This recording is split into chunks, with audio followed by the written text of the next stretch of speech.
আপনার গাড়ির মাইলেজ তো দারুণ। কতদিনের পুরনো গাড়ি এটা? বেশি পুরনো না ম্যাডাম, মাত্র 3 বছর। ভীষণ ভালো গাড়ি। ও, তার মানে সমীরের অ্যাক্সিডেন্টে গাড়ির কোনো সমস্যা ছিল না বলছেন? আপনি কি করে জানলেন? জেনেছি। আমার একটা জিনিস ভেবে অবাক লাগছে জানেন, অত বড় অ্যাক্সিডেন্ট হলো, সমীর অতল খাদে হারিয়ে গেল, আর আপনার গাড়িটা এত ভালো অবস্থায় রয়ে গেল। আসলে অ্যাক্সিডেন্টের সময় সমীর নিজেকে বাঁচাতে চলন্ত গাড়ির দরজা খুলে বের হতে গিয়ে গড়িয়ে খাদে পড়ে যায়। সত্যি কি তাই, নাকি কেউ ওকে মেরে গাড়ি থেকে বের করে খাদে ফেলে দিয়েছিল? না না না না না না না। সাবধান! ও দিলীপদা, দিলীপদা, তুমি ঠিক আছো? গাড়ি ঠিক আছে? হ্যাঁ হ্যাঁ, ওই কটা স্ক্র্যাচ আর ডেন্ট ছাড়া কিছু হয়নি। তুমি ঠিক আছো তো? হ্যাঁ হ্যাঁ হ্যাঁ, আমি ঠিক আছি। গাড়ি চালাতে পারবে তো? আরে হ্যাঁ হ্যাঁ, পারবো রে বাবা। ও মাগো! এ কি হলো আপনার? আমার মনে হচ্ছে ওনার দুটো হাতে চোট লেগেছে, ফ্র্যাকচার হতে পারে। এক্ষুনি হসপিটালে নিয়ে যেতে হবে। হ্যাঁ, কিন্তু আমার এখন যে গেস্ট আনতে যাওয়ার কথা, কি যে করি। আপনি চিন্তা করবেন না, আমি হসপিটালে নিয়ে যাব। দিলীপ বাবু, আপনি শুধু আমায় রাস্তাটা গাইড করে দেবেন, কেমন? কিন্তু ম্যাডাম, আপনি কি? পারবো। এই মালিনী, তুমি বেশি পাকামি করো না তো। শহরের রাস্তায় গাড়ি চালানো আর পাহাড়ে গাড়ি চালানো কি এক ব্যাপার নাকি? জানি এক নয়, কিন্তু এছাড়া আর অন্য কোনো উপায় এই মুহূর্তে আমাদের হাতে আছে কি? নেই তো। সো প্লিজ এখন ন্যাগ না করে দিলীপ বাবুকে নিয়ে পিছনের সিটে বসো। সত্যি মালিনী, তুমি পারো বটে। আপনাদের যে আমি কি বলে ধন্যবাদ জানাবো। না না, ধন্যবাদ জানানোর কিছু নেই, এটা তো আমাদের কর্তব্য। এই মালিনী শোনো, আমি তাহলে স্নানটা করে নি বরং। হ্যাঁ হ্যাঁ, আপনি যান, আমি খাবারের ব্যবস্থা করছি। তুমিও ঘরে চলে যাও। আন্টি, একটা কথা ছিল। কি গো? ওর দিকে একটু নজর রাখবেন, মনটা হয়তো ভালো নেই, আর কোনোভাবেই যেন রাতে না বেরোন।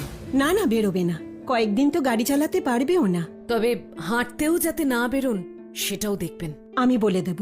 তুমিও কিন্তু এবার গিয়ে একটু রেস্ট নাও।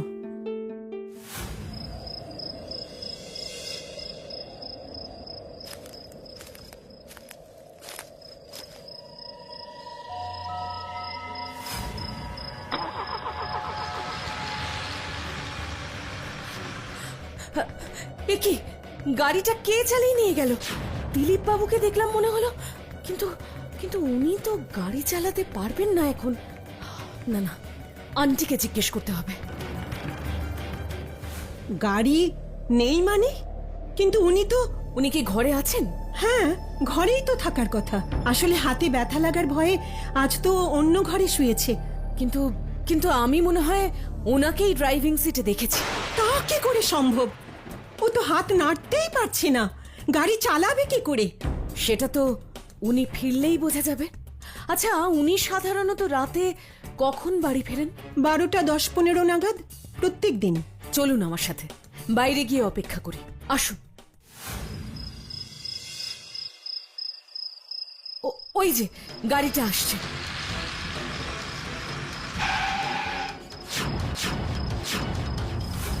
এ কি, তোমরা? বেরিয়ে আসুন দিলীপ বাবু, আপনার সাথে কিছু জরুরি কথা আছে।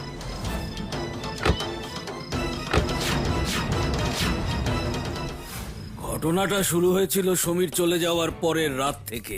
ঠিক রাত 11টা বাজলেই গাড়িটা একা একা বাড়ি থেকে বেরিয়ে যেত। প্রথম কদিন কেউ দেখতে পায়নি, কিন্তু সপ্তাহখানেক পরে এক রাতে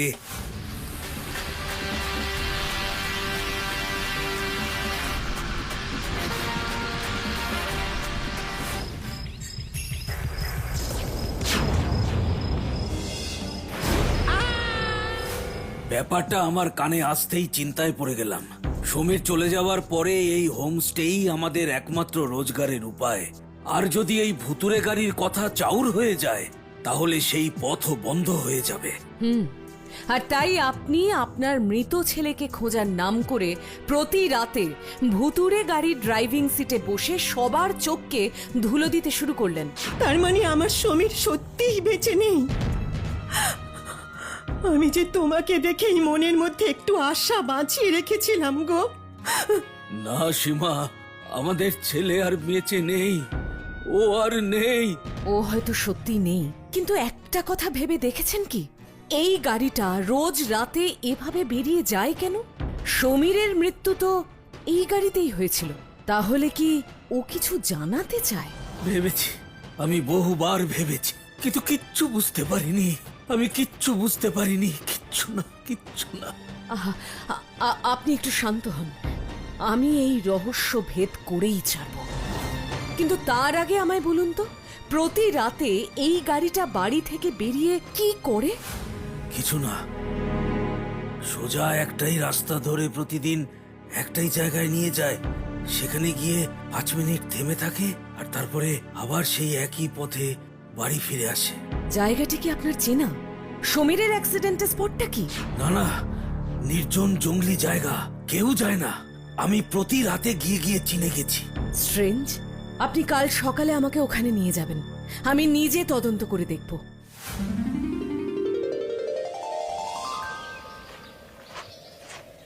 এই যে, এটাই সেই জায়গা। এ কি? এটা এটা এরকম কেন? কি হয়েছে?